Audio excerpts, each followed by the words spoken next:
ബഹുമാനപ്പെട്ട അംഗം ഇത് പറഞ്ഞപ്പോൾ അദ്ദേഹം സൂചിപ്പിച്ചത് കഴിഞ്ഞ ഗവൺമെന്റിന്റെ കാലത്ത് ഒരുപാട് പ്രാവശ്യം നികുതി വർധനവുണ്ടായപ്പോൾ ഇത് കുറയ്ക്കണം. ഇതിനകത്ത് ഒരു ഭാഗം നിയമസഭയുടെ റെക്കോർഡുണ്ട്. ഒരു ഭാഗം നികുതി മുഴുവൻ ഒഴിവാക്കണമെന്നല്ല പറഞ്ഞത്. ഒരു ഗവൺമെന്റിന് ഒഴിവാക്കാൻ പറ്റില്ല. കൂടിയ നികുതിക്ക് സംസ്ഥാനത്തിന് അധികമായി കിട്ടിയ വരുമാനത്തിലെ ഒരു ഭാഗം ഇതുകൊണ്ട് ഏറ്റവും ദുരിതം അനുഭവിക്കുന്ന ആളുകൾക്ക്, ഓട്ടോറിക്ഷ ഡ്രൈവർമാർക്ക്, ടാക്സി ഡ്രൈവർമാർക്ക്, അവർക്ക് ഏതെങ്കിലും കാര്യത്തിൽ ഇളവ് വരുത്താൻ കഴിയുമോ എന്ന് ഗവൺമെന്റ് പരിശോധിക്കണം എന്നാണ് പറഞ്ഞത്. ഞങ്ങളത് പറയാൻ കാരണം അതിനു മുൻപ് അധികാരത്തിലിരുന്ന ഉമ്മൻചാണ്ടി സർക്കാർ പെട്രോളിന് 4 തവണയും ഡീസലിന് 2 തവണയും അധിക നികുതി വരുമാനം ഉപേക്ഷിച്ചിട്ടുണ്ട്. ഇതിലൂടെ പെട്രോളിൽ നിന്നും 375.75 കോടി രൂപയും ഡീസലിൽ നിന്നും 243.42 കോടി രൂപയും അന്നത്തെ സർക്കാർ 2011 മുതൽ 2016 വരെയുള്ള സർക്കാർ വേണ്ടെന്ന് വെച്ചു. അതായത് മൊത്തം 619 കോടി രൂപ വേണ്ടെന്ന് വെച്ചു.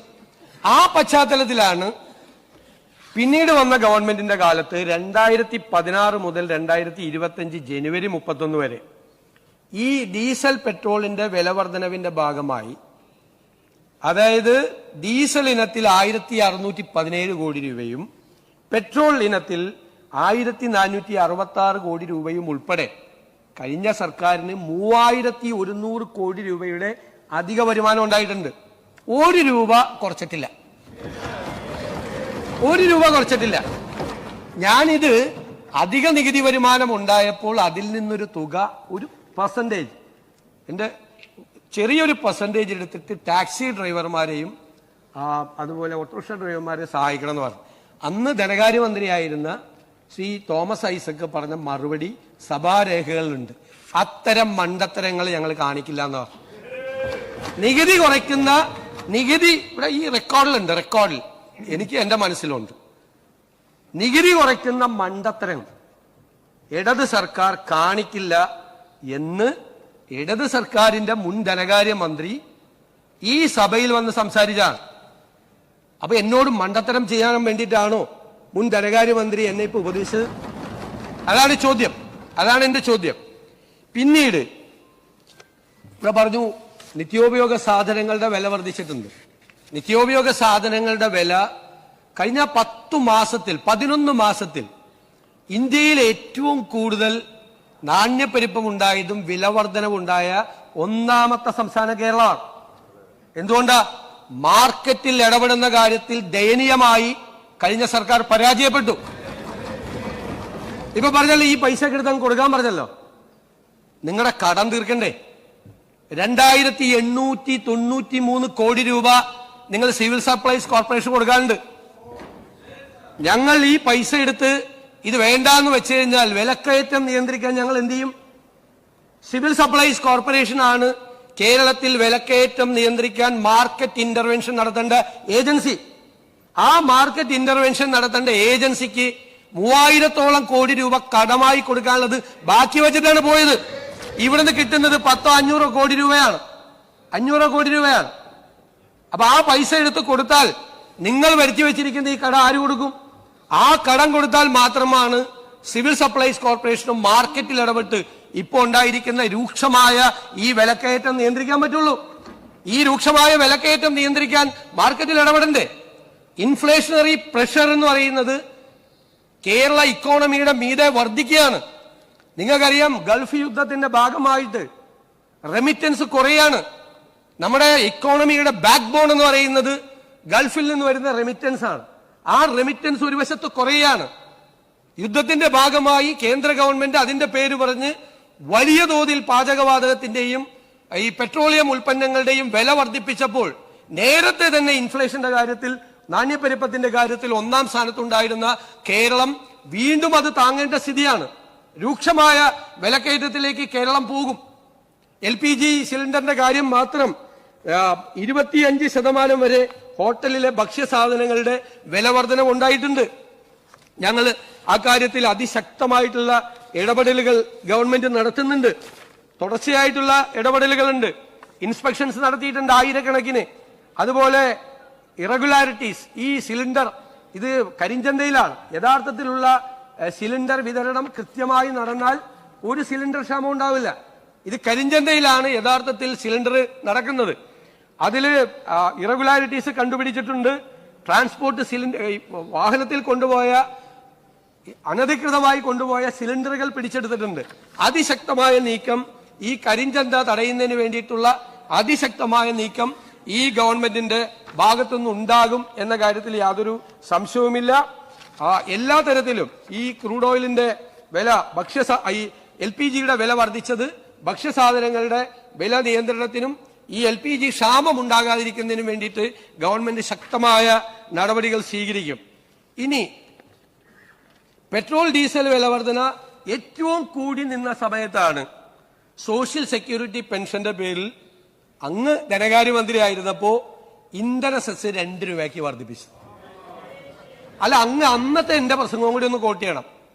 ഞാൻ പറഞ്ഞു ഇത് അപകടമാണ്. ഈ 2 രൂപ ഇപ്പോൾ വില കൂടി നിൽക്കുമ്പോൾ വർദ്ധിച്ചാൽ, കാരണം കേരളം, നമ്മളെല്ലാവരും അറിഞ്ഞിരിക്കേണ്ട കാര്യം, കേരളം ഒരു കൺസ്യൂമർ സ്റ്റേറ്റ് ആണ്. ഉൽപ്പന്നങ്ങൾ കേരളത്തിലേക്ക് അന്യ സംസ്ഥാനങ്ങളിൽ നിന്ന് ഏറ്റവും ലോങ് ഡിസ്റ്റൻസ് ട്രാവൽ ചെയ്ത് വരുന്ന ട്രക്കുകളിലാണ് വരുന്നത്. ഡീസലാണ്. പെട്രോളിനെക്കാളും കൂടുതൽ കൺസംഷൻ നടക്കുന്നത് ഡീസലാണ്. ഡീസൽ കൺസംഷനാണ്. ആ ഡീസൽ കൺസംഷൻ മാഹിയിൽ വരുമ്പോൾ വേറെ വില, തമിഴ്നാട് അതിർത്തിയിൽ വരുമ്പോൾ വേറെ വില, കർണാടക അതിർത്തിയിൽ വരുമ്പോൾ വേറെ വില. വലിയ വില വ്യത്യാസം കേരളത്തിൽ ഉണ്ടാകുമ്പോൾ എന്ത് ചെയ്യും? ഈ ട്രക്കുകൾ അവർ ഫുൾ ലോഡ് സംസ്ഥാന അതിർത്തിയിൽ നിന്ന് ഫില്ല് ചെയ്തിട്ട് വരും, ഫുൾ ലോഡ്. അപ്പൊ ഞാനൊന്ന് പറഞ്ഞു, ഇതിന്റെ നിങ്ങൾ ഈ 2 രൂപ കൂട്ടിയപ്പോൾ നിങ്ങൾക്ക് ഒരുപാട് നികുതി നഷ്ടം ഉണ്ടാവും. കാരണം ഡീസലിന്റെ കൺസംഷൻ കുറയും എന്ന് പറഞ്ഞു. അന്ന് അങ്ങ് പരിഹസിച്ചൊന്നും ഞാൻ പറയില്ല, അങ്ങ് പറഞ്ഞു ഒരു കൺസംഷനും കുറയാൻ പോകില്ല എന്ന് പറഞ്ഞു. ഞാനത് ഓർത്തു വെച്ചിട്ട് 1 കൊല്ലം കഴിഞ്ഞപ്പോ അങ്ങേക്ക് ഡീസൽ കൺസംഷന്റെ കണക്ക് കാണിച്ചെന്നു. 1.5 കോടി ലിറ്ററിന്റെ ഡീസലിന്റെ കൺസംഷൻ കുറവുണ്ടായി.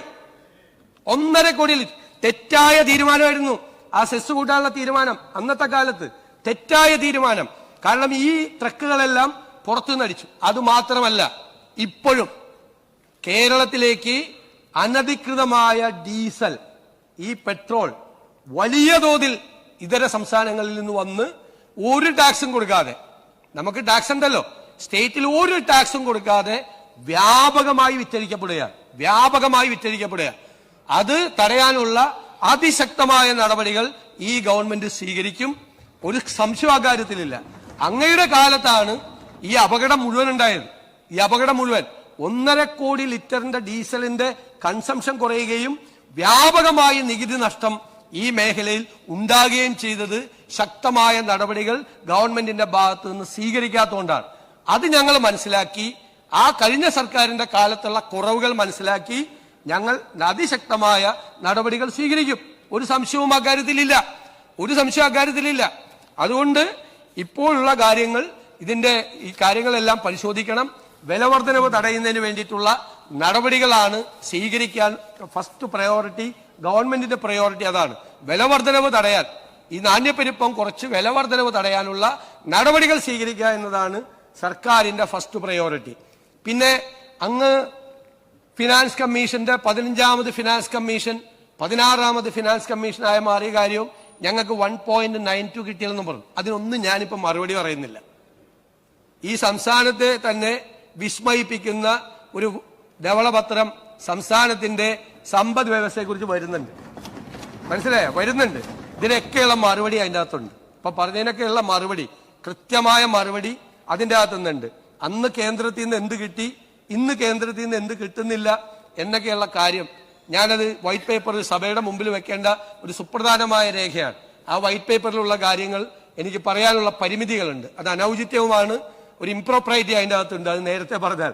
അതുകൊണ്ട് ആ പേപ്പർ വയ്ക്കുമ്പോൾ വളരെ കൃത്യമായ കാര്യങ്ങൾ പറയും. കേന്ദ്രത്തിൽ നിന്ന് എന്ത് കിട്ടി, ഇപ്പോൾ എന്ത് 16ാം ധനകാര്യ കമ്മീഷൻ വന്നപ്പോൾ എന്ത് കിട്ടുന്നില്ല എന്നൊക്കെ കൃത്യമായി അങ്ങ് ഉണ്ടാക്കി വെച്ചിരിക്കുന്ന ഒരു പ്ലാൻ ഉണ്ടല്ലോ, അതാണല്ലോ ഇപ്പൊ ഞങ്ങളുടെ തോളത്തിരിക്കുന്നത്. അതിനെക്കുറിച്ചൊക്കെ വിശദമായി ആ ഫിസിക്കൽ ഹെൽത്തിനെ കുറിച്ച് ഞങ്ങളതൊരു it's not a political paper, അത് ഈ കേരളത്തിന്റെ സാമ്പത്തിക ആരോഗ്യത്തെക്കുറിച്ചുള്ള കൃത്യമായ പേപ്പറാണ്. അതിനുള്ള മറുപടി ഉണ്ടാവും. അതുകൊണ്ട് ഈ കാര്യം സഭാ നടപടികൾ നിർത്തിവെച്ച് ചർച്ച ചെയ്യേണ്ട ഒരു കാര്യവുമില്ല എന്ന് ഞാൻ ബഹുമാനപൂർവ്വം അങ്ങേ അറിയിക്കുന്നു.